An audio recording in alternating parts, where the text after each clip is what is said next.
भाजप नेत्यांना अजित पवार यांच्यावर आरोप केलाय। अजित पवार यांनी क्रीडा क्षेत्राचं मोठं नुकसान केलंय। ऑलिम्पिक संघटनेच्या खर्चाचा हिशोबही दिला नाही असं रामदास तडस यांचा दावा आहे। 2 नोव्हेंबरला महाराष्ट्र ऑलिम्पिक कुस्तीगीर संघटनेची निवडणूक आहे, ज्यामध्ये एकीकडे गेल्या 3 टर्ममध्ये अजितदादा पवार हे अध्यक्ष आहे। एकीकडे आमच्या सर्व संघटनेच्या माध्यमातून आम्ही मुरली यांना मोह यांना उभं केलं आहे अध्यक्षपदासाठी। आणि पहिल्यांदा विदर्भाला न्याय मिळाला आहे आणि प्रत्येक नॅशनलला गव्हर्नमेंट 4 कोटी रुपये देते खेळाडूच्या खेळण्याकरता आणि त्यांची सर्व व्यवस्था करण्याकरता।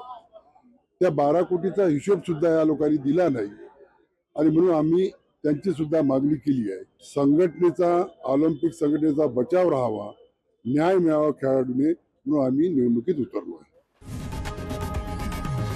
लोकशाही मराठी ऐका, पहा, जागरूक रहा।